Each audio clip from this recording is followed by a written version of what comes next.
For centuries, feudal knights dominated battlefields. But in 1302, an unstoppable force met an immovable will. Farmers and weavers, underestimated and outnumbered, stood defiant against the professional might of the French crown. What unfolded was a carnage, a tactical nightmare where the flower of French chivalry was utterly annihilated. Thousands of golden spurs collected, a symbol of unimaginable defeat, a legend born from impossible victory. This is the Battle of the Golden Spurs, a shocking true story that redefined medieval warfare forever. In 14th century Europe, power was consolidated by mighty monarchies and their professional armies. The French monarchy, a beacon of feudal might, sought to extend its dominion over wealthy Flanders. French chivalry, honed over generations, was considered invincible. Their heavy cavalry, a thunderous tide. Yet, Flanders possessed an unconventional force, a militia of merchants, artisans, and farmers. These were not professional soldiers, but citizens united by a fierce desire for independence. This was the ultimate David versus Goliath, an underestimated few against overwhelming professional might. Numbers seemed meaningless against the French, whose army dwarfed their peasant adversaries. The stakes were absolute: freedom for Flanders, or subjugation under the mighty French crown. Medieval martial conventions dictated that disciplined heavy cavalry would always shatter any infantry formation, but at Kortrijk, on July 11, 1302, everything the world knew about warfare changed. This was no lucky fluke. It was a triumph of strategic brilliance, meticulously planned and executed. Fueled by raw, unyielding courage, the Flemish stood firm against wave after wave of French assaults. They defied the martial conventions of the age, turning the French strengths into their fatal weaknesses. The name, Battle of the Golden Spurs, forever etched this impossible victory into history.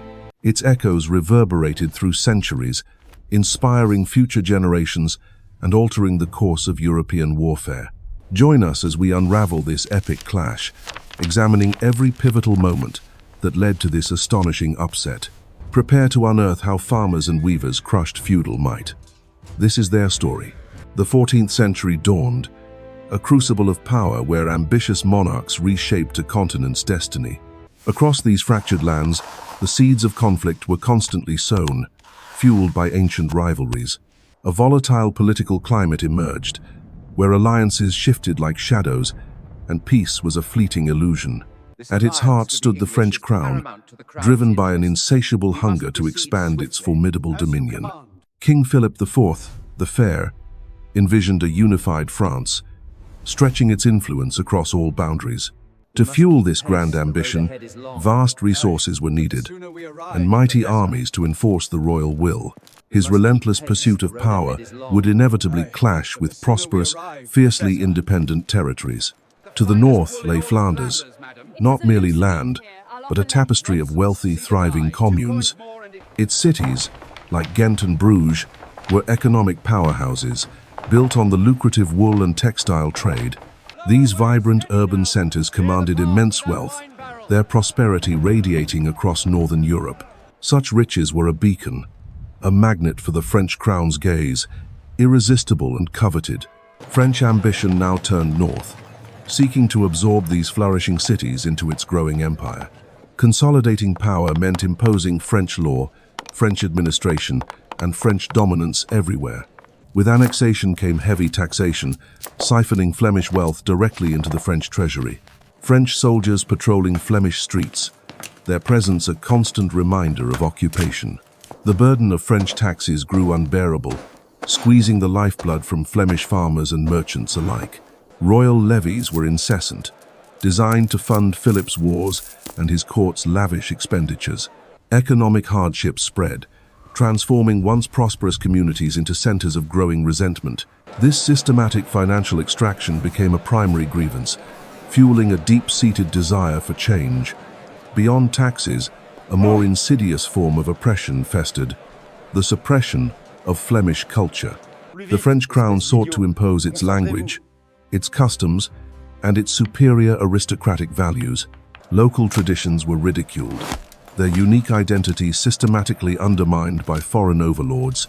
Yet, the spirit of Flanders endured, strengthening a resolve to reclaim their cherished cultural heritage. From this cauldron of grievances, a powerful desire for independence began to fiercely ignite. The Flemish people yearned for self-governance, a return to their own laws, their own destiny. Resistance wasn't merely a political notion, it became a deep, personal commitment for everyone. Their resolve hardened, a collective refusal to submit to an increasingly tyrannical foreign power. The stage was set, the simmering tensions now boiling over, ready to erupt into open warfare. French dominance demanded submission, but Flanders prepared to defend its very soul with unmatched fury. The foundation for an explosive confrontation was laid, where freedom would be violently forged in battle. In medieval Europe, a unique society flourished in Flanders, a vibrant land of bustling trade and burgeoning wealth. Here, powerful cities rose, economic hubs distinct from the feudal lords dominating much of the continent. While feudalism gripped Europe, Flemish towns cultivated a different path, driven by commerce, not inherited land. These cities secured charters, granting them precious autonomy and freedom from external noble control. The foundation of this independence was its people, not subservient peasants, but free citizens. Among them, master craftsmen thrived, forming powerful guilds, the bedrock of Flemish society and economy. These craft guilds were more than just trade unions, they were centers of political and social power. The weavers, producing the finest woolen cloth, formed the wealthiest and most influential of these guilds. Alongside them, fullers and dyers played crucial roles, transforming raw wool into valuable finished goods. Artisans of every trade contributed, their collective skill and labor fueling the economic engine of Flanders. Guilds provided structure, support, and a shared identity, binding citizens together in mutual loyalty. This tight-knit community also formed the backbone of an unconventional, yet formidable fighting force. Their wealth and independence demanded defense, transforming artisans into citizen soldiers ready to fight. These were not professional warriors, but men driven by the deep desire to protect their homes and livelihoods. From the guilds emerged well-organized militias, a stark contrast to the feudal levies of other lands. Their force was unconventional, relying on collective will and local knowledge, rather than aristocratic might. This unique fighting force, born from the heart of their cities, represented a new kind of power. They were formidable because they fought for their own freedom, their families, and their very way of life. Across the border, traditional feudal armies led by powerful lords embodied an entirely different military ethos. Feudal loyalty bound knights to their lords. Flemish militia fought for self-governance and economic liberty. Their motivations differed profoundly, shaping distinct tactical innovations and battlefield philosophies. Chivalric glory drove one. Grim determination to defend home and hearth fueled the other's resolve. The citizen militias fought for their survival, their economic rights, and the future of their children. Their fight was deeply personal. It was not for distant lands or abstract honor, but for everything they held dear. Necessity bred innovation. Facing armored cavalry, the Flemings developed tactical formations to withstand charges. They learned to fight as a cohesive unit, leveraging their collective strength against individual aristocratic prowess. Their signature weapon, the Golden Dag, was a brutal, effective tool designed to break both men and horses. Training was pragmatic and disciplined, focusing on formations and weapon mastery vital for their defense. An unwavering esprit de corps bound them, a brotherhood forged in the shared defense of their homeland. This unique, determined force, born from guilds, was now poised to prove its mettle on the blood-soaked battlefield. As the 14th century dawned, a storm brewed over Flanders, threatening its hard-won freedoms. Paris, the heart of French power, turned its gaze north, demanding absolute fealty. But the proud Flemish cities, resilient and defiant, would not surrender their sovereignty easily. The stage was set for a monumental confrontation, a clash of empires and nascent nationalism. From the heart of France, a professional army, disciplined and vast, began its inexorable march. Their leader, Robert II of Artois, a seasoned warrior, was supremely confident in French military might. This was the flower of French chivalry, an unstoppable force honed by generations of warfare. Their objective, the rebellious Flemish cities, particularly the strategic stronghold of Kortrijk. Artois believed this campaign would be a swift, decisive demonstration of French dominance. Every soldier, from the humblest archer to the mightiest knight, was a testament to royal power. The sheer scale of the invading force was intended to crush all hope of Flemish resistance. Artois anticipated a swift, brutal engagement, solidifying French control over the wealthy Flemish lands. But in Flanders, a different kind of army was rising, fueled not by kings but by liberty. Ordinary men, roused by the call for freedom, transformed into a formidable, desperate fighting force. Their weapons might be crude, but their spirit was unyielding, ready to defend their homeland. Against the professional French, the Flemish knew they needed every strategic advantage possible. The city of Kortrijk became the focal point, a symbol of defiance against the encroaching French. For them, this was not just a battle for a king, but for their very way of life. The Flemish commanders meticulously chose their battleground, understanding the terrain's vital role. They sought ground where French cavalry, their greatest strength, would be rendered impotent. The Leie River, winding through marshlands and ditches, became the natural ally of the Flemings. They began to enhance nature's defenses, digging treacherous ditches, unseen until it was too late. Every strategic choice was deliberate, designed to channel and trap the overwhelming French numbers. The battlefield near Kortrijk was transformed into a deadly labyrinth, a trap for the unwary. Days were spent in grueling labor, fortifying their chosen position with meticulous precision. Hidden obstacles like jagged teeth lay concealed beneath the innocent-looking Flemish soil. Their defensive lines took shape, a disciplined wall against the anticipated, thunderous French charge. Every unit was positioned to maximize its impact, leveraging the terrain to devastating effect. They turned the very landscape into a weapon, a silent accomplice in their desperate struggle. Archers were strategically placed, ready to rain down death upon the approaching enemy formations. The Flemish lion stood its ground, defiant, rooted in the very earth it prepared to defend. Even minor waterways were transformed into impassable barriers, disrupting enemy movement and cohesion. The meticulous preparation was a testament to their unity, their shared resolve to fight. Every ditch, every pike, every position awaited the French, ready to unleash its deadly purpose. French scouts, pushing ahead, reported the Flemish deployment and their formidable preparations. Yet, Artois, steeped in traditional warfare, seemed to dismiss the farmers' and weavers' capabilities. The French army began its intricate deployment, confident in their numbers and tactical superiority. The knights, impatient for the charge, saw only an easy victory, a chance for renown. Despite the observed terrain, French tactics remained unchanged, relying on overwhelming force. Artois' battle plan was straightforward, a crushing frontal assault designed to shatter Flemish morale.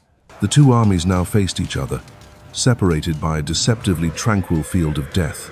A tense silence descended, broken only by the whispers of wind and the rustle of banners. Unseen by many, the treacherous terrain lay waiting, an integral part of the Flemish trap. The stage was set. The coming hours would forge a legend, echoing through centuries of warfare. Across the mud-soaked fields of Kortrijk, the elite French cavalry, the finest in Europe, prepared for their glorious charge. Clad in gleaming steel, driven by honor and faith, they believed victory was a certainty, a divine right. Their numbers were overwhelming, their confidence unshaken. 40,000 strong, they aimed to crush the Flemish rebels. This was the moment for which they trained, the devastating charge designed to break any opposition. With a roar, the order was given. The French war machine began its inexorable, thunderous advance across the field. Facing this formidable onslaught stood the Flemish citizen soldiers, resolute and prepared for the coming storm. No gleaming armor, no noble titles, just iron will and a simple deadly weapon, the formidable Golden Spurs. Their formation, an impenetrable wall of steel and wood, stood firm, an answer to the French cavalry's might. Unbeknownst to the French, the very ground they charged across held a treacherous secret, a deadly embrace. They knew the terrain, understood its power. It was their silent ally, ready to bog down the enemy. The first charge began, a breathtaking display of medieval power, the ground trembling beneath thousands of hooves. Their initial speed was terrifying, a cavalry storm designed to shatter morale and break enemy lines instantly. Each knight a symbol of feudal power, eager to prove their prowess against the commoners arrayed before them. The sound of their charge, a thunderous symphony of steel and horseflesh, echoed across the plains of Kortrijk. Their speed seemed unstoppable, an irresistible force hurtling towards the unyielding, disciplined Flemish iron wall. Then, the ground betrayed them. The marshy terrain, softened by recent rains, began to claim its toll. Hooves that had propelled them forward now struggled, mired in the boggy earth, slowing their furious pace. The devastating impact of the marshy ground transformed their glorious charge into a desperate, arduous struggle. Momentum was lost, cohesion shattered. The perfect cavalry charge dissolved into individual acts of desperate valor. Many riders were thrown, their heavy armor a death sentence in the deep, sucking mud below them. The once swift advance became a crawl, rendering their lances ineffective, their powerful horses now a liability. Confusion spread through the French ranks. The enemy wasn't breaking. Instead, the ground was breaking them. The disciplined Flemish formation stood firm, an iron wall, their patience a stark contrast to French disarray. The impenetrable Flemish line loomed, a horrifying realization dawning on the trapped, struggling French nobility. Their feigned charges, once the terror of Europe, were now trapped, a floundering, vulnerable mass. As the French floundered, the Flemish unleashed their answer, the Golden Spurs, a brutal, simple yet deadly weapon. Its spiked end pierced armor and flesh, its bludgeon crushed bone. It was designed for this brutal purpose. The Golden Spurs proved devastatingly effective, tearing through the French cavalry with horrifying surgical precision. The Flemish, using the terrain to their advantage, moved with ruthless efficiency, exploiting French vulnerability. Each blow was delivered with purpose, fueled by courage and a burning desire to defend their homeland. Knights, once untouchable on horseback, were now dragged down, their heavy armor a fatal burden in the mud. The relentless effectiveness of the Goendags turned the melee into a slaughter, an unimaginable horror for the French. Swords were ineffective against the long reach and crushing power of the Flemish weapons, a brutal mismatch. The elite French cavalry, bogged down and dismounted, were now fighting on foot, a desperate, losing battle. The ground, once a stage for glory, became a grave, soaking up the blood of the finest French warriors. Disbelief turned to panic as the French nobility witnessed their invincible cavalry being systematically destroyed. Their courage began to falter, their confidence shattered.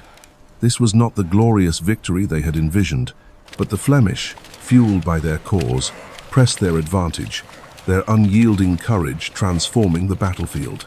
Against all odds, the disciplined Flemish formation began to push back, turning the tide with unwavering resolve. Each swing of the Golden Spurs, each step forward, solidified a new reality. The French dream was dying here. This was a tactical nightmare. The marsh trapped them. The Golden Spurs butchered them. Escape was nearly impossible. The flower of French chivalry, once so proud, was now mired in mud and blood, their legacy shattered. What began as a confident charge ended in utter devastation, a testament to Flemish courage and tactical brilliance. The Golden Spurs, symbols of fallen nobility, lay scattered across the field, marking an unprecedented, shocking defeat. The initial French grand strategy, built on overwhelming force, quickly began to unravel on this unforgiving field. Confusion spread through their ranks as the meticulously planned maneuvers dissolved into disarray. Yet, the Flemish resolve held firm. They were an immovable bulwark, defying every French expectation. The heavy French cavalry, their pride and power, struggled relentlessly against the treacherous, boggy terrain. Infantry attempts to breach the Flemish lines repeatedly faltered, each push met with an impenetrable defense. Frustration mounted for the French leadership, watching their grand army succumb to an unforeseen predicament. Early French losses began to mount, each fallen soldier chipping away at their once unshakable confidence. The very ground became an enemy, turning the battlefield into a quagmire that sapped French strength. Disorder, like a malignant disease, spread rapidly through the once formidable French formations. Then, a roar of defiance from the Flemish. They sensed a turning tide, a moment of weakness. The battlefield devolved into a desperate melee, a swirling vortex of close-quarters combat and raw savagery. Every warrior fought for survival, their faces grim, locked in a dance of death. Steel met steel, wood splintered. The air vibrated with the screams of men and the clang of battle. The Flemish infantry, fueled by righteous fury, pressed forward, an unstoppable tide of retribution. Even proud French knights were forced to dismount, fighting on foot, stripped of their equestrian advantage. This was the true face of medieval warfare. Brutal, chaotic, and utterly merciless in its intensity. Against all odds, the Flemish resilience shone through the chaos, inspiring their countrymen to fight harder. French formations, once the epitome of military order, began to crack and splinter under the ceaseless pressure. Panic began to ripple through the French ranks. The once unflappable warriors now sought only survival. Then, a critical turning point. A royal French standard, emblem of their power, fell into the mire. Another banner, another symbol of French authority, was ripped from their grasp, signaling their impending doom. One by one, high-ranking French knights, pillars of their army, succumbed to the Flemish wrath. The battle transformed into a grim slaughter, a testament to the unforeseen ferocity of the Flemish. French lines collapsed. Fragmented resistance dissolved, leaving a wake of despair and disarray. The momentum shifted irrevocably. The Flemish, once underdogs, now held absolute dominion over the field. Then, the unthinkable. The French army, once so proud, broke and fled in a desperate, chaotic rout. Infantrymen, abandoning all formation, scattered like dust, leaving their comrades to a grisly fate. Even the cavalry, their supposed escape, found themselves ensnared, struggling through the treacherous terrain. The Flemish, tasting victory, pursued relentlessly, their vengeance swift and unforgiving across the field. Knights, once symbols of invincibility, were mercilessly cut down as they tried to escape the carnage. Chaos reigned supreme. The French army became a stampeding herd, each man fighting for his own life. The battlefield transformed into a horrifying massacre, a testament to the Flemish's decisive victory. Banners, once symbols of French pride, lay abandoned, trampled underfoot in the mud and despair. Desperation haunted every fleeing face. The once mighty French army was utterly shattered. The scale of the French collapse was unprecedented, a military disaster of epic proportions, forever etched in history. As the dust settled, the battlefield revealed its grim truth. Thousands of French fallen, a testament to Flemish might. Victorious Flemish soldiers moved through the carnage, not merely looting but executing a symbolic act. They sought the Golden Spurs, the ultimate symbol of the French noble elite and their chivalric pride. Each pair of golden spurs represented a fallen knight, a testament to their overwhelming defeat. Piles of these precious spurs grew, a shocking inventory of the crushing French loss and Flemish triumph. This act transcended mere looting. It was a potent symbol of a new order emerging on the battlefield. The collection of golden spurs became a stark, undeniable testament to the incredible Flemish victory. This was medieval Europe's most astonishing upset, forever cementing the Flemish name in legend. The Battle of the Golden Spurs, a peasant army's triumph, echoing through centuries, forever reshaping European power. The sun rose on a scene of unimaginable horror. Thousands of elite French knights lay dead, their ambitions silenced forever. Each scattered spur was more than a trophy. It was a stark testament to the stunning, bloody Flemish triumph. Disbelief mingled with grim satisfaction among the victors. The common man had faced and utterly shattered the knightly elite.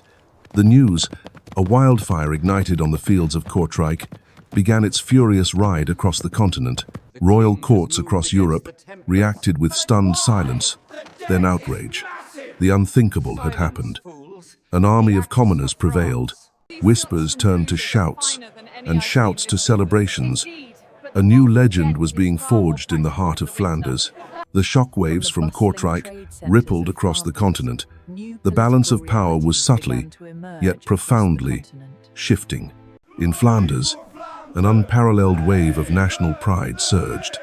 Commoners, not nobles, had defended their liberty against tyranny.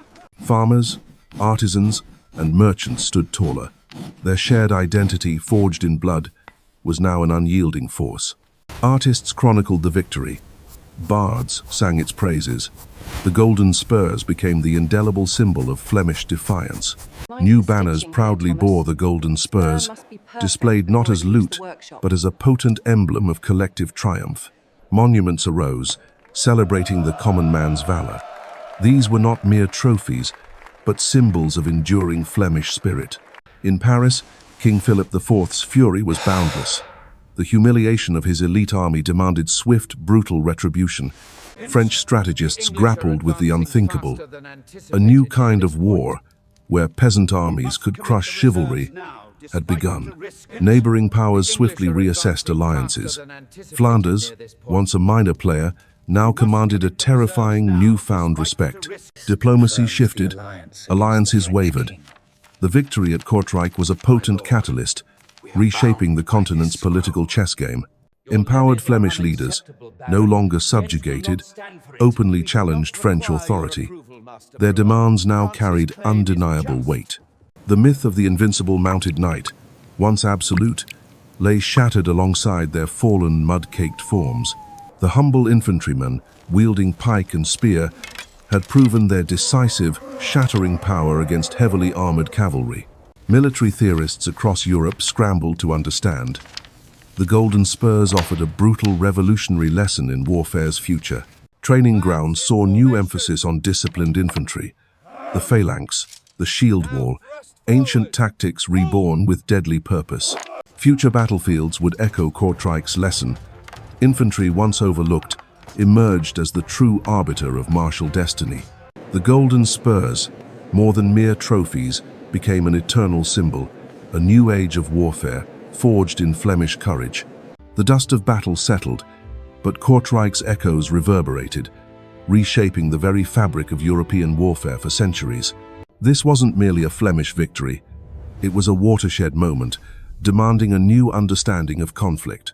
Kortrijk unveiled tactical innovations, demonstrating the devastating power of disciplined infantry against mounted shock. The simple Godendag, wielded by commoners, proved a brutal equalizer against the finest mailed cavalry. The Flemings mastered terrain and formation, turning natural obstacles into deadly traps for their adversaries. This battle underscored the waning dominance of heavy cavalry, heralding an era where foot soldiers truly reigned supreme. The lessons learned here would reverberate, fundamentally altering how armies would be structured and fight. Kortrijk shattered the myth of the invincible knight, revealing the fatal flaws of entrenched aristocratic warfare. No longer could noble birth alone guarantee battlefield supremacy. Skill and discipline now truly mattered most. The battle exposed the social vulnerabilities of a military class whose effectiveness was built on individual glory. It was a dramatic foreshadowing of the knightly class's eventual decline, a slow, inevitable demise. The infantry's resurgence would reshape European power structures, leading to entirely new military paradigms. Across Europe, generals studied Kortrijk's brutal lessons. A new tactical reality slowly began to emerge.